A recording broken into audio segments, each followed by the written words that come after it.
오늘은 이어서 이제 웨스터민스터 신앙 고백 28장 세례에 관해서 제가 설명해 드리겠습니다. 세례에 관해서 28장은 총 여러 절로 되어 있는데 오늘은 1절만 그 내용 저희들이 함께 살펴보시겠습니다. 1절 제가 읽어 드릴게요. 세례란 신약 성경의 한 성례로서 예수 그리스도에 의하여 제정된 것이다. 세례의 제정 목적은 세례받는 사람을 가시적 교회에 엄숙히 가입시키기 위한 것만 아니라 그에게 은혜 언약, 그의 그리스도의 접붙임, 중생, 죄의 용서, 새로운 삶을 살기로 예수 그리스도를 통하여 하나님께 자신을 바치는 것을 표시하며 인치는 것이다. 이 성례는 그리스도 자신의 지정에 의해 세상 끝까지 그리스도의 교회 안에 계속되어야 한다. 오늘 이 내용을 저희들이 함께 살펴보려고 하는데요. 먼저 첫 번째 줄 다시 한번 보시면은 이렇게 말씀하고 있습니다. 세례란 신약 성경의 한 성례로서 예수 그리스도에 의하여 제정된 것이다. 밑에 제가 1번으로 이제 정리를 해놨는데요. 성례라고 하면은 영어로는 sacrament라고 해서 교회에서 치러지는 의식을 말하는 것이죠. 근데 신약교회에서는 성례가 딱 두 개밖에 없죠. 세례랑 성찬. 그 이외에는 공식적으로 저희들이 행하는 의식이 없습니다. 구약 성경에는 굉장히 많죠. 구약 성경에는 절기도 있고 제사도 있고 여러 가지 것들이 있는데 많이 다 사라지고 이제 두 개밖에 남지 않은 것입니다. 그래서 그걸 성례라고 부르는데 성례는 우리가 지난주까지가 저희들 성례를 이제 배웠지만 그 내용을 간단하게 제가 종합을 해드리면은 물론 다 아시는 내용이시겠지만 성례는 의식인데 의식은 세레모니죠. 세레모니는 형식입니다. 그렇지만 그 형식이 하나님께서 부여해 주신 성경 말씀에 의해서 된 것이고 또 그 형식을 통해서 성령님께서 일을 하시기 때문에 그 형식은 그냥 형식으로 끝나는 것이 아니라 은혜를 주시는 하나님의 수단이다 라는 것이 성경의 가르침입니다. 그래서 우리가 형식주의자는 아니지만 하나님께서 명령하신 그 형식을 반드시 지켜야 된다, 그것을 행해야 된다, 은혜를 받기 위해서, 하나님의 영광을 돌리기 위해서, 하나님의 말씀에 순종하기 위해서 그것을 행하는 것이다 라는 것이 이제 성례에 대한 가르침이었습니다. 그래서 저도 이제 교회 개척을 하다 보면은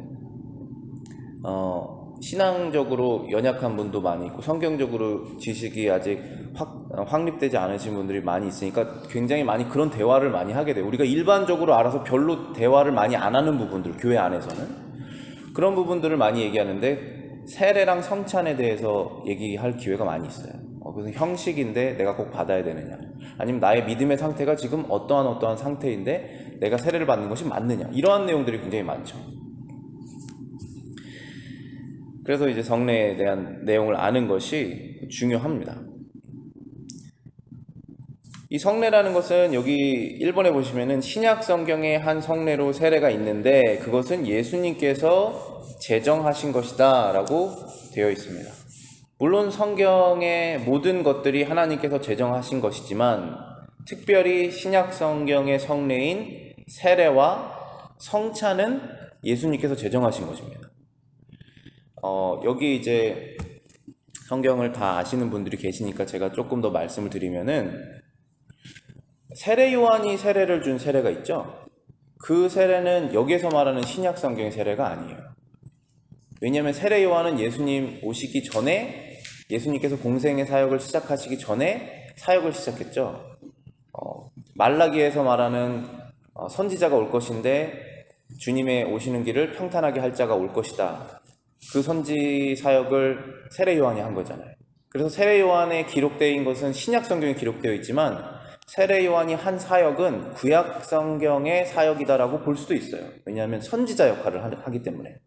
신약에서는 선지자가 없습니다. 신약에서는 사도가 있죠. 그래서 성경은 어떻게 이루어지느냐 하면은 구약의 선지자들의 사역과 신약의 사도들의 사역으로 인해서 성경이 완성이 되죠. 둘 다 신약의 선지자든 구약의 선지자든 신약의 사도든 다 똑같은 사람이잖아요. 우리랑 똑같이.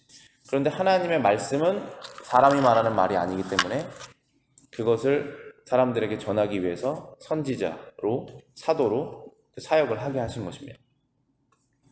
그래서 세례 요한이 한 그 세례는 죄 씻음을 받으라, 회개할 준비를 하라라고 하는 회개 세례 사역이었죠. 신약 성경에서 세례다라고 말하는 것은 예수님께서 제정하신, 나중에 이제 성경 말씀 보시겠지만 마태복음 28장에 세례를 주라라고 명령하신 그 말씀에 근거해서 우리가 세례를 주는 것이죠. 세례 요한의 세례를 이어서 주는 것이 아니라, 구분하자면 그렇습니다. 그럼 세례라는 의미가 무엇이냐 하면 두 번째, 여기 2번 보시겠습니다. 세례받는 사람이 가시적 교회에 엄숙히 가입시키기 위한 것이지만 그뿐만이 아니다. 좀 말이 제가 여기가 어색한데, 왜냐면 영어를 번역을 해서 그렇습니다. 밑에 영어 원문으로 보시면은 Not only for the solemn admission of the party baptized into the visible church. visible church라 그러면은 우리말로는 가시적 교회, 때로는 유형적 교회라고 말하는데요. 그것은 우리가 다니는 지역교회를 말하는 것입니다. 지역교회의 합침, 큰 사람이 눈으로 볼 수 있는 그 모임의 그룹을 가시적 교회라고 하죠. 그 가시적 교회에 엄숙히 가입시키기 위한 것이다. 하지만 그뿐만은 아니다 라는 것이죠. 그래서 세례의 가장 첫 번째 지금 나온 목적이 가입이라는 거예요. 가입. 여기 영어 표현에는 어드미션이라고 나와 있죠.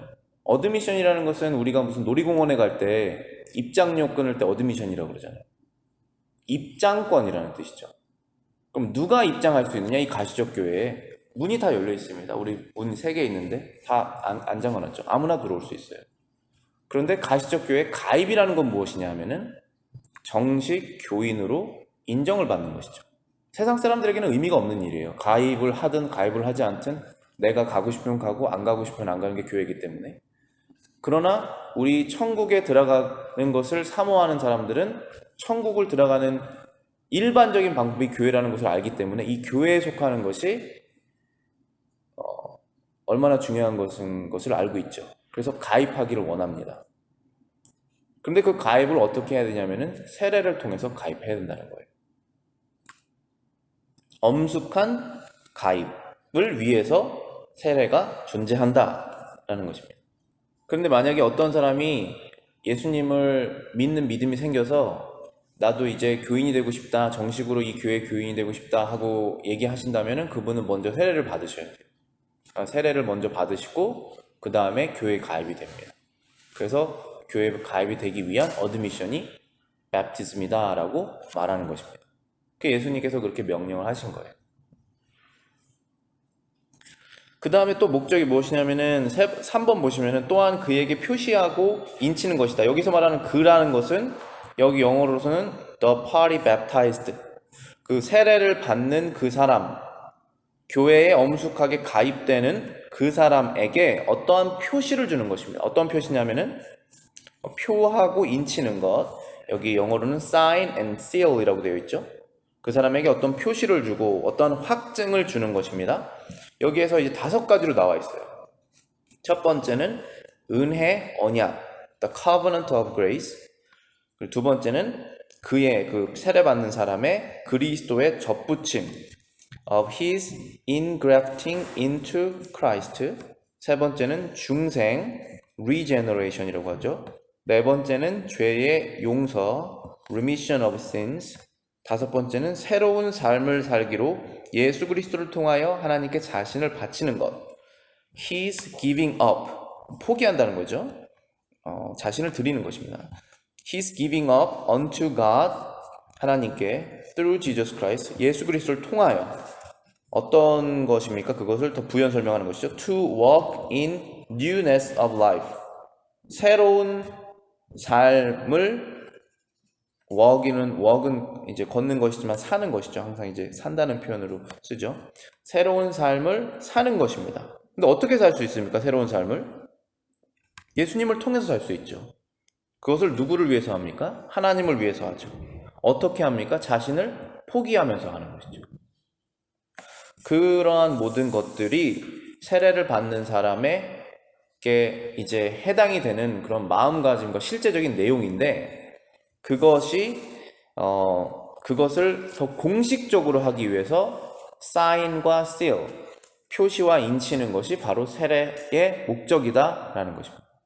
저 같은 경우는 유아 세례를 받았어요. 그래서 이제 저는 감리교 출신이고 지금 장로교에 있지만은, 감리교 장로교는 유아 세례를 주죠.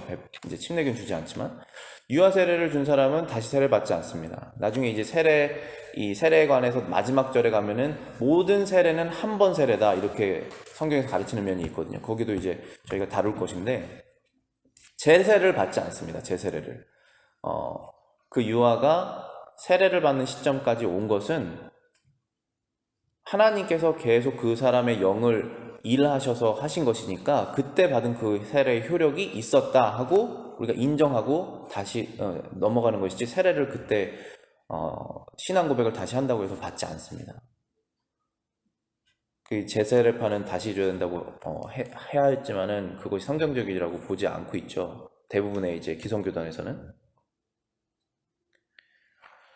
그렇기 때문에 저 같은 경우도 뭐 세례를 받을 때 제가 아이였으니까 이러한 여러 가지 목적들에 대해서 모르고 받았죠.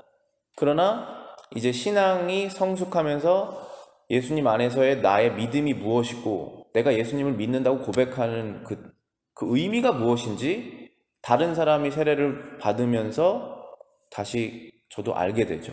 그래서 이 세례라는 것은, 여기서는 이 목적이 세례 받는 사람이 이러한 것들의 혜택이 있다라고 해서 사인과 표시와 인침이 있지만 동시에 세례식에 참석하는 모든 사람에게 은혜가 전해집니다. 유아 세례를 받은 사람은 저런 것이 의미였구나 이런 식으로 받아들이면서, 그래서 이 성례가 하나님께서 사람들에게 은혜를 주시는 방편으로 쓰이는 것이에요. 세례식에 참석하는 그 사람만 은혜 받는 것이 아니라 참석하는 모든 사람들에게 은혜를 주시는 것이죠. 은혜 주시는 방편이 우리 말씀 선포하는 거, 기도하는 거, 그런 것처럼 이 성례도 그렇게 은혜를 주시는 방편입니다. 그 다음 4번 보실게요. 네 번째, 세례는 그리스도 자신의 지정에 의해서 세상 끝까지 그리스도 교회 안에서 계속되어야 한다. 예수님께서 직접 정하시고 계속 continued 해서 until the end of the world, 세상 끝까지 지속되어야 된다. 이러한 말씀이 굉장히 은혜가 되는 것 같아요, 저는. 왜냐하면 세상은 정말 빠르게 변하잖아요. 2000년 초반부터 2020년 사이, 20년 사이에 세상이 얼마나 빠르게 변했습니까? 20년 사이에 인터넷이 나오면서 그때 당시에 뭐 한국하고 연락할 때 뭐 편지 쓰는 그런 상황에서, 공중전화에서 번호 찍어가지고 국제전화 하는 사회에서 이제 셀폰으로, 카톡으로 다 영상통화도 할 수 있는 사회로 굉장히 금방 바뀌어버렸잖아요. 얼마나 빠른 세상으로 변화하고 있습니까? 성경에서도 그렇게 예언하셨죠. 마지막에 굉장히 빠를 것이다. 모든 것이 빠를 것이다. 그렇기 때문에 제가 어떤 것을 하나 정해놓으면 이것이 끝까지 갈 거라고 하는 보장이 거의 없어요. 그래서 이러한 말씀을 보시면은 굉장히 은혜가 되실 거라고 생각이 들어요. 끝까지 세례는 있다. 그러니까 세상 마지막 날이 그 둠데이잖아요. 재앙의 날이잖아요. 예수님께서 다시 오시면 이제 심판의 날인데, 그때는 구원하러 오시는 것이 아니죠. 예수님께서 다시 이 땅에 오실 때 그 날까지, 마지막까지 존재하는 것이 무엇이 있을까 했을 때 그때 세례는 있다는 거예요. 그럼 그때까지 하나님의 교회는 존재하는가? 하나님의 교회라는 것은 결국은 성도인데, 지금 진화론이 대학교에서 판을 치고 지금 사회적으로 얼마나 이제 급진적으로 변하고 있습니까? 그런 상황에서 이 교인이, 성도가 마지막까지 남아 있을까? 대한민국, 미국만 말하는 게 아니라 전 세계적으로 남아 있다라는 얘기잖아요, 이게. 그렇죠. 어딘가에는 남아 있다라는 거잖아요. 그리고 거기에서 믿는 성경을 실제, 이게 진짜 사실이라고 받아들이고, 하나님께서 세상을 창조하셨다는 것을 실제적으로 받아들이고, 천국과 지옥이 실제적으로 있다는 것을 받아들이고, 예수님께서 다시 이 땅에 오셔서 심판하실 것을 믿음으로 받아들이고 세례를 받기 원하는 사람이 존재한다는 거잖아요. 세상 마지막 날까지. 그런 것이 굉장히 은혜로운 거죠. 성찬도 마찬가지고. 그런 사람이 모여있으면 주기적으로 성찬을 하죠. 세상 끝까지 이 두 가지 성례는 지속되어야 됩니다. 세례와 성찬. 예수님이 오신 다음에는 하지 않죠. 거기에는 가입할 수가 없습니다. 더 이상. 가입이 끝났어요. 그리고 신앙도 재확인할 필요가 없습니다. 왜냐하면 눈으로 보기 때문에. 신앙은 보이지 않는 것을 믿는 것이잖아요.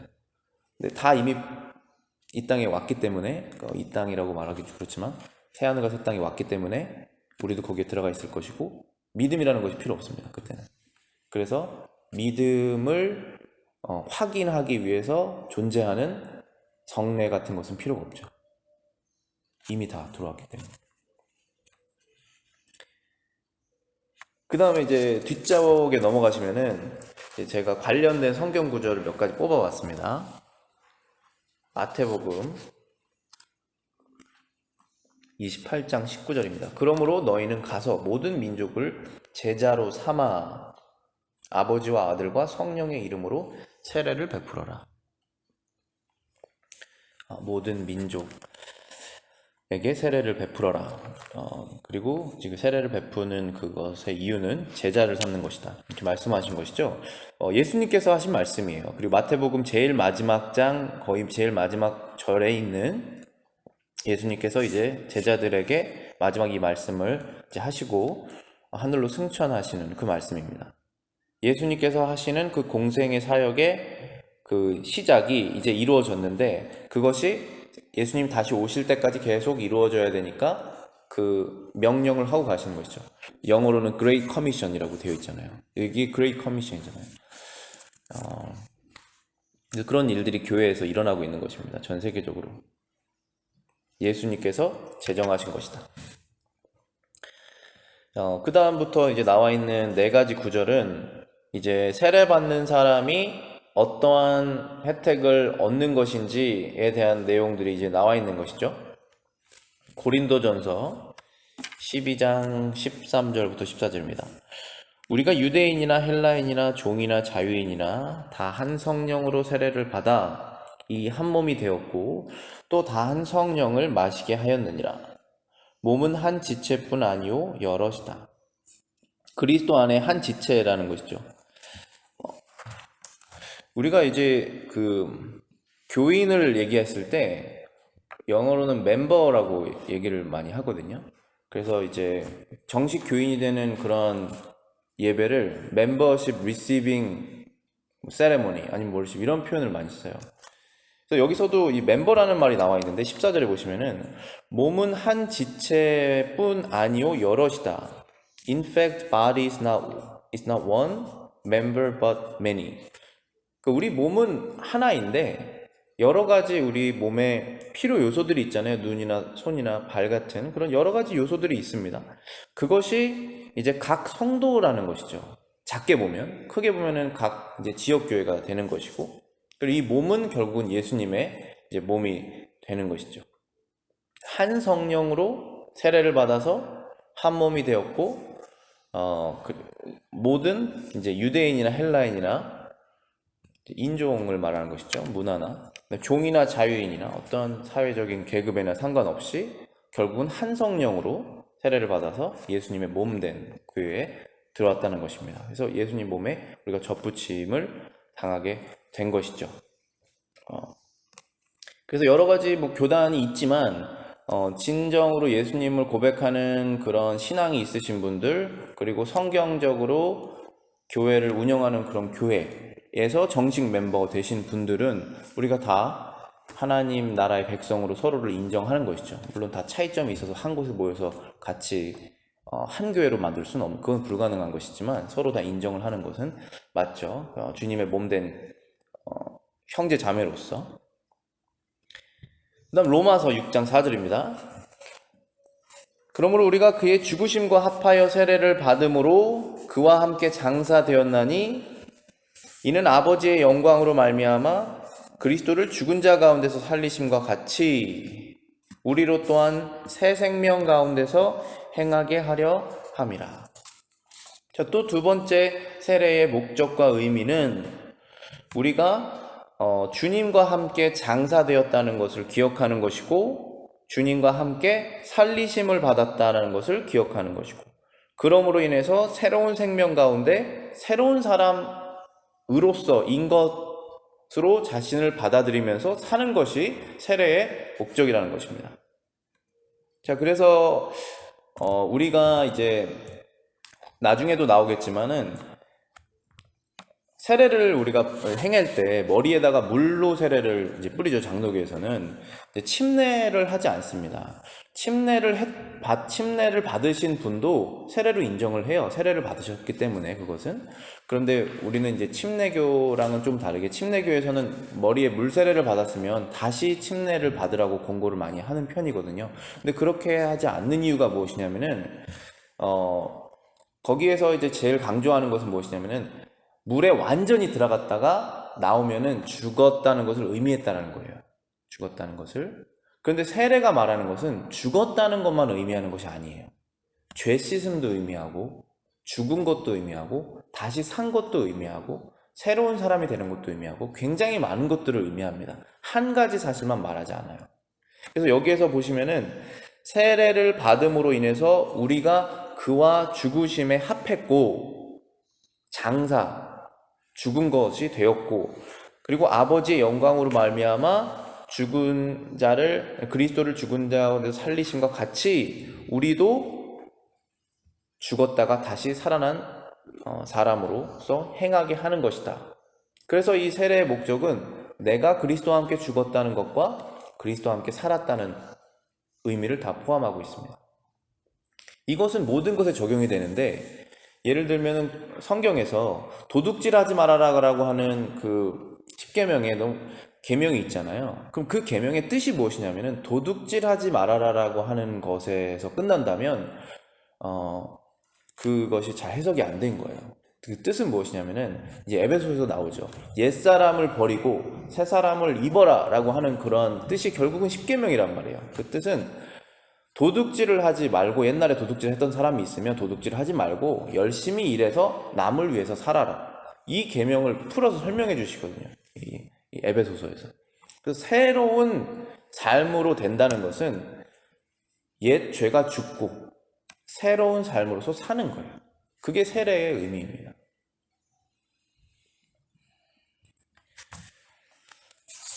그래서 여기 보시면은 새로운 삶을 살기로 예수 그리스도를 통하여 하나님께 자신을 바치는 것. 자신이 그전까지 기뻐해왔었던 죄의 습관을 버려버리고 포기하고 자신을 하나님께 바쳐서 그리스도를 통해서 할 수 있죠. 그러한 새로운 삶을 살기로 작정하는 것, 그러한 표시가 세례다라는 것입니다. 그래서 세례 인터뷰를 지난주에 했는데 굉장히 좋은 답변을 하셔가지고 제가 너무 기뻤는데, 그때 이런 답변을 하시더라고요. 한 분이 옛사람을 자기가 버리고 새사람을 자신이 입고 살려고 하는데 그런 것에 의해서 공식적인 어떠한 표시가 자기가 필요했던 것 같다. 자신이 마음속에 있는 생각을 그냥 딱 말씀하신 거예요. 근데 그게 굉장히 성경적인 내용이었거든요. Put off old man and put on new man. 이 말씀을 하신 것이고, 그리고 그거는 자신이 결정하면 되는 거예요. 그냥 나 오늘부터 그렇게 해야겠다. 그런데 세례는 공식적으로 선포하고 뭔가 딱 사인을 하고 시를 하는 거잖아요. 그것이 필요하다고 얘기를 하더라고요. 그러니까 정말 그게 필요하다는 것을 아는 고백을 하셔서 굉장히 좋았는데, 그런 내용이 지금 여기에 있는 것입니다. 그다음 사도행전 2장 38절입니다. 베드로가 이르되 너희가 회개하여 각각 예수 그리스도의 이름으로 세례를 받고 죄사함을 받으라. 그리하면 성령의 선물을 받으리니. 베드로가 이제 사람들에게, 이제 수많은 사람들이죠. 그래서 이제 회개 운동이 일어나니까 회개하여서 예수 그리스도의 이름으로 세례를 받고 죄사함을 받으라. 오늘 세례의 목적에서 이제 죄의 용서, remission of sins. 라는 것을 성경에서 분명히 말하고 있죠. 세례를 받는다는 것은 우리의 죄가 씻김을 받은 것입니다. 죄 씻김을 받는다는 것은 우리가 하나님과 다시 화목할 수 있는 유일한 방법이고, 이것에 대한 믿음이 없으면 우리는 하나님과의 교제가 지속될 수가 없죠. 왜냐하면 우리는 계속적으로 연약하여서 또 악하여서 죄를 지을 수밖에 없는 존재이기 때문에, 우리가 육신에 있는 한 영은 거듭이 났지만, 그래서 죄가 있는 순간만큼은 하나님과 떨어져 있고, 또 그 죄를 해결하기 위해서 무언가를 해야 되잖아요. 자신의 다시 헌신을 회복한다든지 그러한 것을 해야 되는 것은 맞지만, 그것으로는 죄 씻음이 해결되진 않거든요. 그래서 결국은 우리가 믿음으로 의롭게 된다는 말씀이 이런 말씀이잖아요. 예수 그리스도께서 우리를 위해서 죽으시고 다시 사시고, 그것을 우리가 마음으로 믿을 때 우리 안에 다시 하나님과의 화목이 있고, 내가 하나님의 자녀로서 다시 우리를 기억하게 되는 것이죠. 그러한 의미에서 세례를 받는 거예요. 세례를 받는 것은 물을 뿌리죠. 물을 뿌린다는 것은 씻는 것입니다. 구약 성경에서도 다 똑같아요. 구약 성경에서 뭐를 뿌리죠? 피를 뿌리죠. 동물을 잡아서 하나님 예배드리는 예배드리는 성물들에게, 제기들에 다 피를 뿌리죠. 이 피를 뿌리면서 깨끗하게 만드는 것입니다. 그 동물의 피가 실제로 깨끗하게 만들지 않죠. 상징이에요. 물도 실제로 깨끗하게 만들지 않죠. 상징이에요. 왜냐하면 영을 씻어야 되는데 물질로는 씻을 수 없잖아요. 그렇지만 그런 물질의 표현이 없으면 사람이 인지를 못해요. 왜냐하면 사람은 영적인 존재만이 아니라 육적인 존재이기 때문에 뭔가를 표시를 하고 보여줘야지 그것을 알게 됩니다. 기억하게 됩니다. 그래서 물로 머리에 뿌려서 세례를 주는 것입니다. 죄의 씻음을 받았다는 것을 알려주기 위해서. 마지막으로 로마서입니다. 로마서 6장. 접붙임을 받았다고 하는 것이 나무로 치면은, 나무 얘기잖아요, 이게. 나무로 치면은 가지가 떨어져 있는 가지를 그 나무에다 붙이는 것입니다. 그래서 그 나무에 연결이 돼가지고 생명력을 다시 얻게 돼서 열매를 맺게 되는 것이죠. 근데 그리스도에게 접붙임을 당한 사람들이 누구냐면은 예수님을 믿는 이방인들이 접붙임을 당했어요. 그러면 그 전에 원래 가지들은 누구였냐면은 유대인들이 원래 예수님 안에 있었는데 떨어져 나가는 것처럼 돼버렸죠.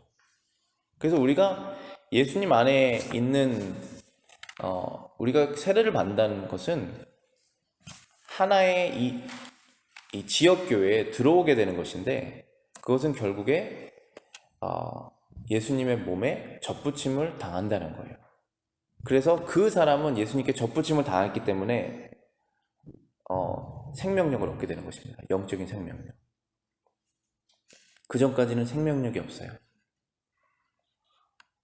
제가 어제도 이제 밖에 나가가지고 야드웍을 좀 했는데 브랜치를 막 긁어가지고 버리는 거예요. 야드 웨이스트에. 그러면 다 죽어 있어요.